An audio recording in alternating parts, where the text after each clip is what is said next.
rapaziada, nossos queridos ouvintes do nosso Virada Podcast. Chegamos aqui no nosso episódio número 43. Vamos comentar aí sobre o clássico Santos e Palmeiras, onde o Palmeiras venceu o clássico na Vila Belmiro, a derrota do São Paulo para o Bahia e a vitória suada do Corinthians na Neoquímica Arena contra o Fortaleza. Nesse episódio estou eu aqui, Lucas Gama de Oliveira presente, com meu parceiro Thiago Bayer. Se apresenta aí, Thiagão. Salve, salve, rapaziada. Estamos voltando aí para gravar mais um episódio, discutir muito sobre aí a rodada do Campeonato Brasileiro e bora lá. E estamos também com ele, grande Guilherme Campos, com suas opiniões sempre fortes. Manda um salve aí, Campos. Um salve para todos aí. Seja bem-vindo a mais um episódio e bora lá falar que tem bastante coisa para falar hoje. É isso aí, então. Vamos para o nosso novo quadro, né? O nosso querido Virada Comenta. Uma opinião geral aqui entre nós três. Quer comentar um pouco, Guilherme ou Thiago? Bom, é a estreia desse novo quadro aí, né, que a gente tá lançando, que a gente vai comentar alguma coisa que aconteceu, né, na semana, alguma coisa que a gente achou interessante ou que precisa ser falado.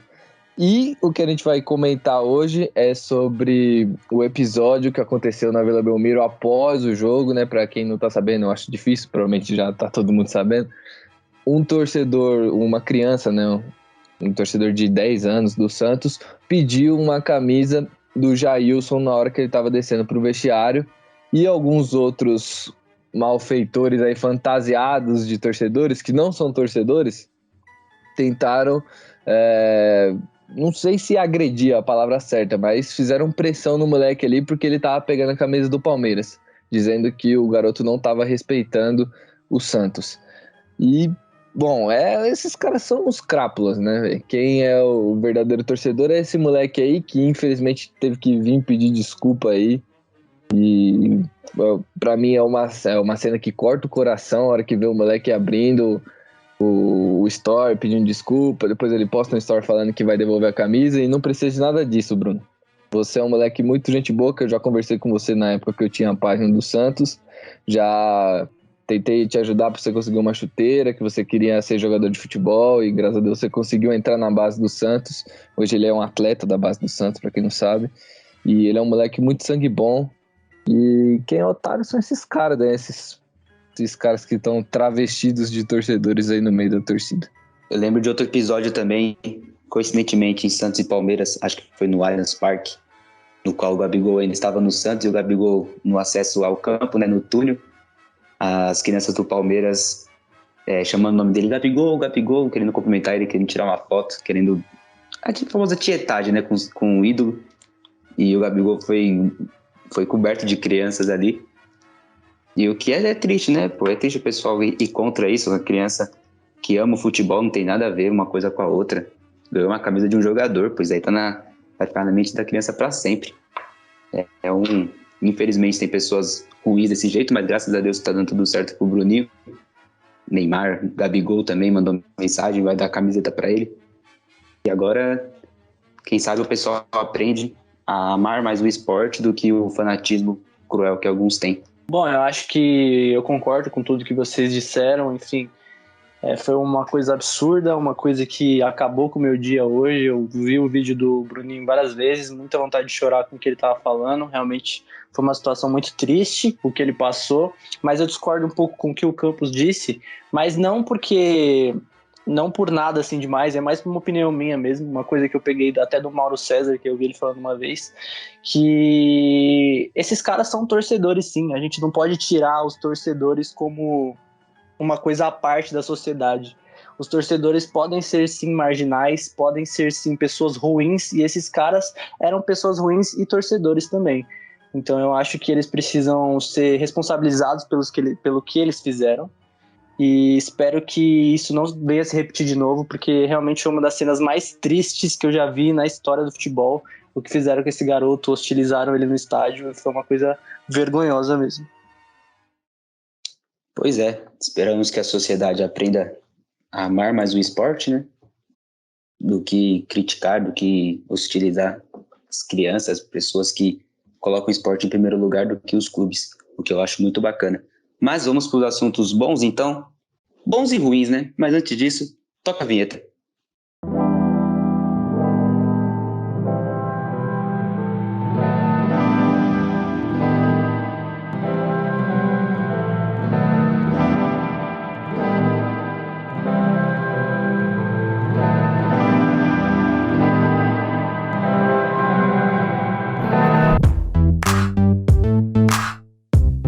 então começar falando sobre o clássico na Vila Belmiro, Santos e Palmeiras, o jogo da rodada, né, dos nossos queridos times paulistas. O Santos precisando da vitória, o Palmeiras naquela ainda de mostrar para a torcida que não tá acomodado no Campeonato Brasileiro. Um jogo muito bom das duas equipes no começo, mas depois o Palmeiras no seu contra-ataque, seu jogo reativo, fez o que fez. Quer comentar um pouquinho sobre o jogo, Campos? Diga suas opiniões fortes, do jeito que você quiser. A minha opinião é que não teve jogo, né? Teve um treino lá da equipe do Palmeiras na Vila Belmiro. O Palmeiras desceu para Santos para fazer um treino, um jogo treino, tava em ritmo de treino, e isso foi o que bastou para vencer o Santos jogando em sua casa com o torcedor presente e a Vila Belmiro lotada. O Palmeiras é um time que é difícil de jogar contra, e se você der o jogo que eles mais gostam, que é esse jogo do contra-ataque, ele é uma equipe mortal, ainda mais contra uma equipe que defensivamente é um desastre, né? Que tem jogadores que, pelo amor de Deus, não conseguem entender o que é jogar no Santos Futebol Clube, não tem nível para jogar no Santos Futebol Clube, como o zagueiro que entrou depois da lesão do Velasquez, o Wagner Palha, que não sei como não entregou, mas é um sistema que é muito frágil do Santos, né? A gente vê no gol do Rafael Veiga como tá totalmente errado. Para quem viu o gol, quem repara, os jogadores vão para trás, eles vão para quase dentro do gol, e o Veiga tá sozinho na entrada da área. Eu não entendi esse afastamento, essa recuada para dentro do gol. E o Veiga meteu a bola na caixa, um golaço, né? Inclusive o Veiga jogou muito nesse jogo, foi o melhor jogador, ele dominou o meio de campo do Santos de uma forma incrível, ninguém conseguia parar o Rafael Veiga. E nesse estilo de jogo do Palmeiras no contra-ataque, o Palmeiras fez 3 gols, né? Fez 4 gols, né? Pra falar a verdade, 2 foram anulados. O primeiro mal anulado pra caramba, né? Porque eu achei que aquela bola bate no braço do Dudu. Mas, pô, mano, o Dudu tá disputando uma bola, ele tem um contato com o Boza ali, e aí ele tá desequilibrado, a bola acabou batendo no braço dele, mas eu acho que ele não levou vantagem, também eu não marcaria essa falta. Mas o juiz interpretou desse jeito, deu mais uma chance pro Santos, e o Santos desperdiçou logo no lance seguinte, tomando um gol praticamente idêntico. Uma falha de todo o sistema defensivo do Santos, especialmente do lado direito ali com o Boza, e do Robson ali que não alcançou a bola, e aí o Rony conseguiu fazer 1-0. Mas o jogo foi isso. Palmeiras, depois que faz 1-0, começa a administrar o jogo. O Santos tenta na base do desespero, mas mesmo assim não vai, a bola não vai para frente, porque o Santos tem sérios problemas defensivos, mas também tem sérios problemas ofensivos. E o Palmeiras é uma equipe muito sólida defensiva, ainda mais quando tá ganhando de 1-0. E aí no contra-ataque o Palmeiras matou o jogo, poderia até ter feito mais, né? O primeiro fez mais, né? Mas acabou sendo invalidado os gols. E o Palmeiras administrou. O Palmeiras mostra que é uma equipe muito competente nisso, de administrar o resultado, quando tá na frente do placar, né? Quando dão a bola pro Palmeiras, o Palmeiras tem um pouco mais de dificuldade para armar a jogada, mas a partir do momento que uma equipe tenta criar contra o Palmeiras e dá o contra-ataque, o Palmeiras é mortal. E o Santos fez isso. O Santos tentou criar, e aí tá um dos maiores erros do Carille na partida. Pô, você não tem um elenco que consegue bater de frente com o Palmeiras na criação. O elenco do Santos é muito inferior ao do Palmeiras. Muito. E o Carille não teve essa leitura, né? E aí no segundo tempo ele tira o Robson, tenta jogar com uma linha de 4 lá atrás, coisa que nesse elenco do Santos não funciona. Esse elenco só consegue jogar decentemente com 3 zagueiros, sem os 3 zagueiros com 2 só. O Santos não consegue fazer bons jogos. Nas 2 vezes que ele tentou, ele perdeu. Então, o cara ele tem que avaliar isso, que ele errou muito nesse jogo contra o Palmeiras, ele errou tudo que ele tentou. E alguns jogadores têm que começar a se ligar um pouco mais, né? O Marinho não consegue voltar, não sei, tá praticamente, você vê na expressão dele que ele tá quase desistindo, de tipo, pô, não consigo. É um cara que tá faltando um pouco mais de mental para ele também. O Sanches entrou errando tudo. Então o Santos é uma bagunça. é uma bagunça. Foi uma bagunça, né, contra o Palmeiras. E o Palmeiras, um time que conseguiu, acho que sua 5ª vitória seguida, se eu não estou enganado. Um time bem estruturado, que está se fortalecendo cada vez mais até a final da Libertadores, para chegar lá pronto e pegar uma equipe do Flamengo que está bem turbulenta, né? Boa. O Campo citou aí o Rafael Veiga. O Veiga vem mostrando no decorrer dos meses do Palmeiras que está jogando muita bola. No jogo contra o Santos, o Carille expôs muito o time, né? Isso sobrou espaço, sobrou o campo inteiro pro Rafael Veiga pensar. No primeiro gol ele deu um tapa perfeito, no segundo fez um golaço na gaveta. E o Palmeiras está chegando muito forte para Libertadores, o que quando saiu, né? A decisão, quando o Flamengo se classificou e o Palmeiras se classificou, naquele tempo o Flamengo era um time muito melhor que o Palmeiras e hoje parece que é o contrário. O Palmeiras parece estar chegando mais forte, tem um pouquinho mais de 2 semanas aí para a final da Libertadores. E o time do Palmeiras, o ataque, então, tá incrível. Rony e Veiga, o Veiga joga muita bola. Quer comentar um pouquinho, Thiago, sobre o Veiga, qualidade desse jogador? Tem gente que tá pedindo ele na seleção ainda, hein? Comenta um pouco sobre o Veiga e também essa chegada do Palmeiras na final da Libertadores. O Palmeiras tá chegando muito forte. Claro que um jogo único, não existe vitória antes da hora, né? Mas o Palmeiras tá chegando mais forte que o Flamengo, na minha opinião. O que você acha? Bom, eu acho que o Palmeiras vai chegando muito forte para essa decisão. O Palmeiras melhorou muito, se eu não me engano, são 5 vitórias seguidas, né? O time tem jogado muita bola, o Abel conseguiu acertar os principais fatores que vinham dando errado no time. E o Veiga, já mudando de assunto, né? Um cara espetacular o que esse cara joga de bola. É impressionante a visão que ele tem do jogo, a leitura das jogadas, como ele tá sempre no lugar certo, na hora certa, e também é um ótimo finalizador, né? Impressionante o que ele faz de gol. Esse cara joga muita bola mesmo. Eu acho que não é nível seleção, eu acho que ainda tá um pouco abaixo disso, mas assim, eu acho que parando para pensar um pouco, outras opções até piores que eles já foram testadas ali na seleção, né? Então eu não me assustaria se ele pintasse lá, mas como a gente sabe que o Tite já tem algumas peças pré-selecionadas ali, eu acho difícil isso acontecer agora. Mas enfim, eu acho que o Palmeiras vai chegando bem forte para essa decisão no dia 27, né? Vai chegando melhor que o Flamengo, inclusive, que é seu adversário. E eu acho que o Palmeiras, sim, por mais que você tenha dito, Gama, que a gente não pode declarar, obviamente, um time vencedor antes da hora, né? Mas eu acredito que as chances são maiores do Palmeiras, sim, porque eu acredito que o trabalho do Abel Ferreira é muito mais consistente do que o do Renato Gaúcho. Tá chegando a grande final, hein? Misericórdia, essa final aí vai dar o que falar. Então vamos falar o que agora? Vamos falar sobre o São Paulo? São Paulinho perdeu, nosso tricolor paulista perdeu pro Bahia. Um jogo que São Paulo viu os torcedores comentando no Twitter, jogo que São Paulo cansado, morto, sem absolutamente nada de treino. Parece um time completamente estranho. E colocando Rogério Ceni colocando um jogador que não vinha tendo a sua sequência, não vinha jogando as partidas, e do nada tá ganhando uma sequência boa. Quer comentar um pouquinho, Campos, sobre o jogo do São Paulo?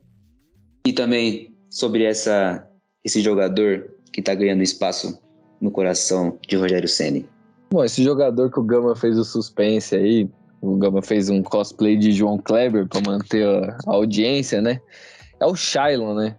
Que muitos acho que não sabiam, inclusive acho que os próprios torcedores de São Paulo, que ele é um jogador do São Paulo ainda, porque há muito e muito tempo eu não vi esse cara entrar dentro de campo nem ser relacionado. E do nada, o cara apareceu no jogo contra o Bahia e ainda sendo improvisado de lateral direito.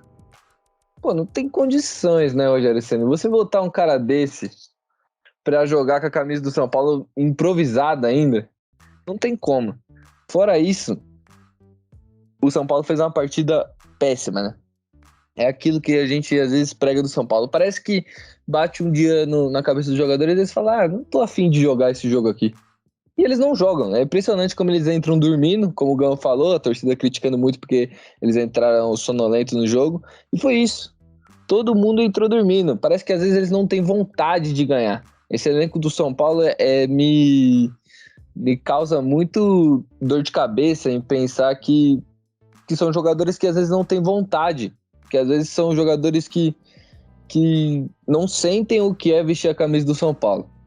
Então a gente vê alguns jogadores que não tem muita vontade, o Igor Gomes voltou a jogar mal, o Gabriel Sara também não fez uma ótima partida, não tenta mais, não vai pra frente.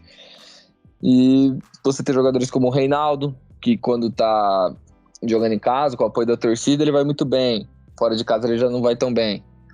Então, a gente não sabe o que é esse São Paulo. Se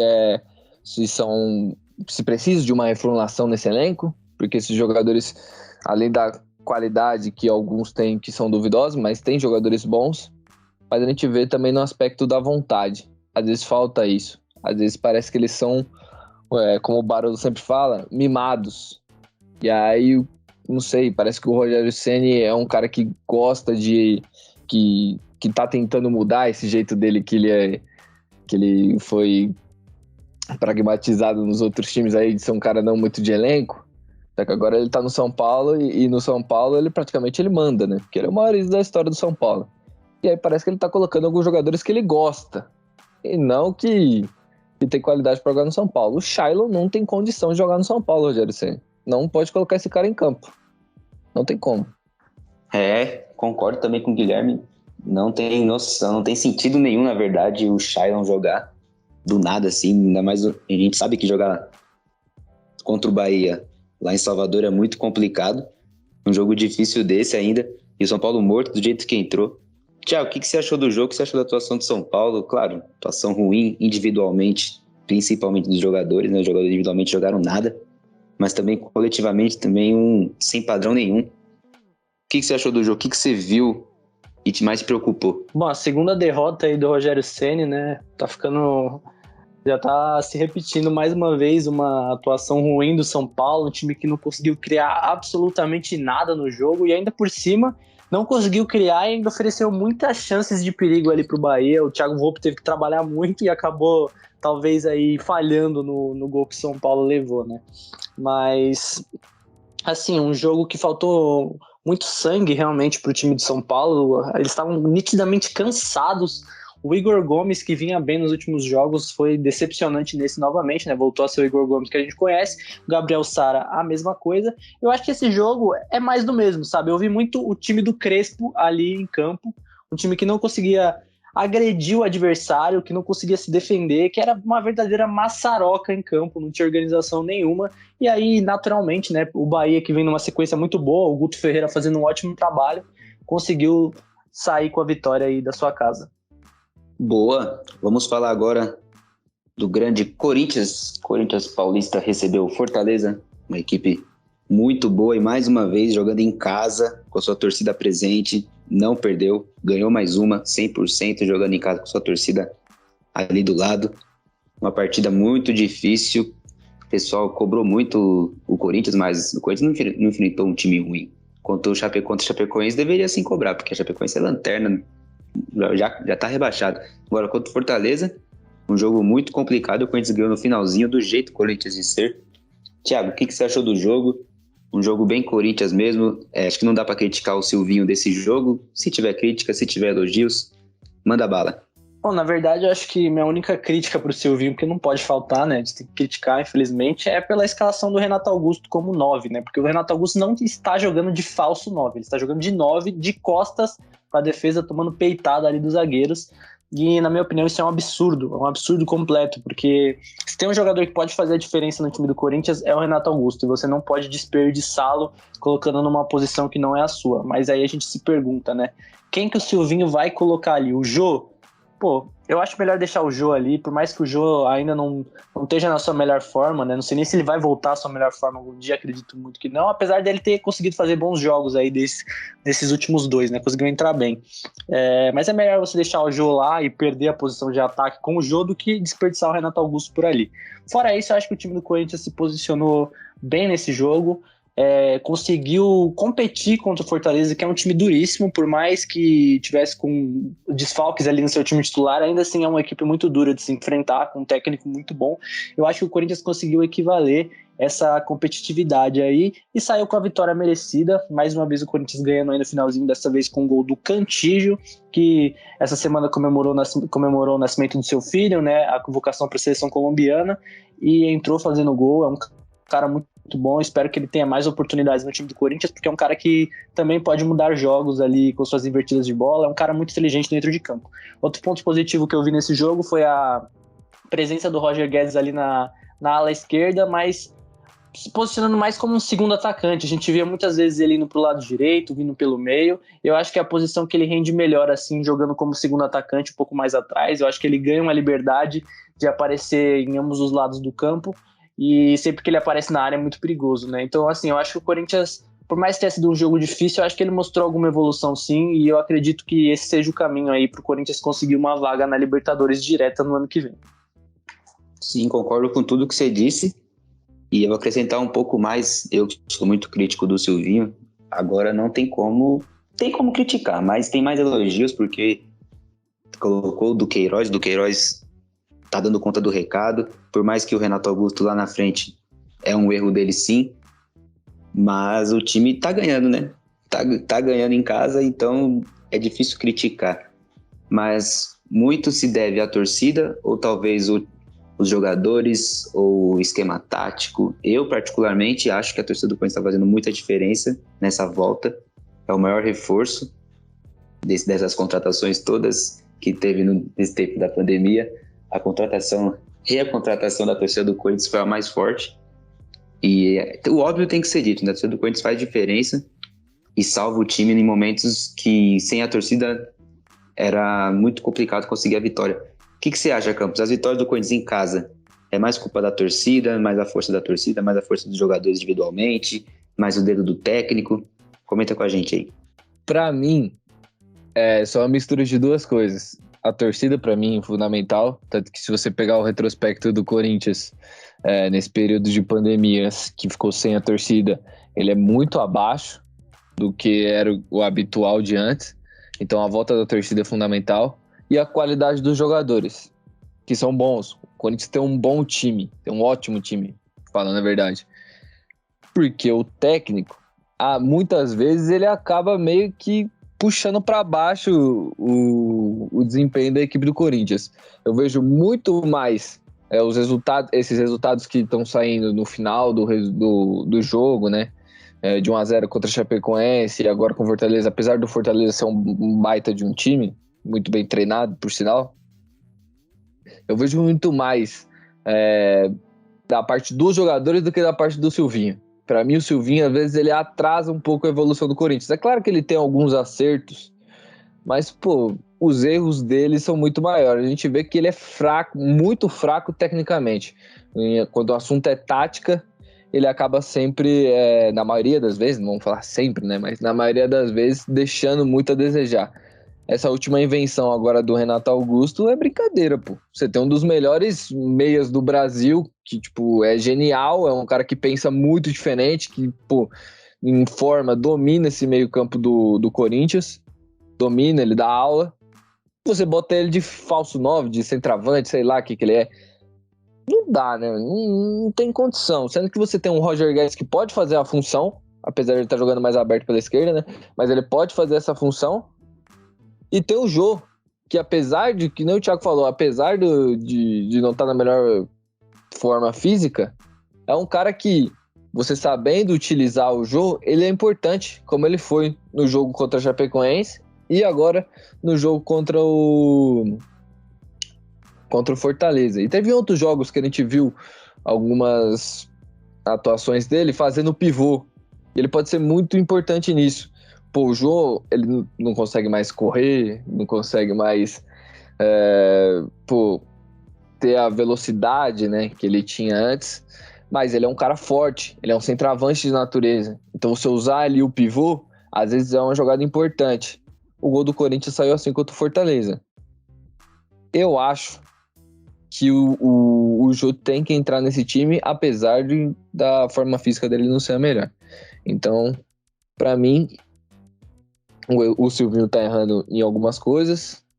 Muitas vezes que o Corinthians deixa de adquirir alguns resultados, a postura do Silvinho é muito culpada nisso, como ele tive contra o Internacional, em que ele recuou muito o time acabou se concentrando, fazendo algumas alterações também, não dá para entender. E aí acabou levando um empate no final. Então eu acho que às vezes o Silvinho ele prende um pouco esse time do Corinthians. Esse time podia, para mim, alçar voos mais altos, conseguir alguns resultados mais importantes, ou conseguir resultados de forma mais fáceis e tranquila, e por conta do técnico que não consegue ter um trabalho técnico e tático bom, o Corinthians ele acaba se limitando à força da torcida e à qualidade dos seus jogadores. Pois é, e parece que o Corinthians vai para Libertadores com o Silvinho no comando. Haja coração, torcida corintiana.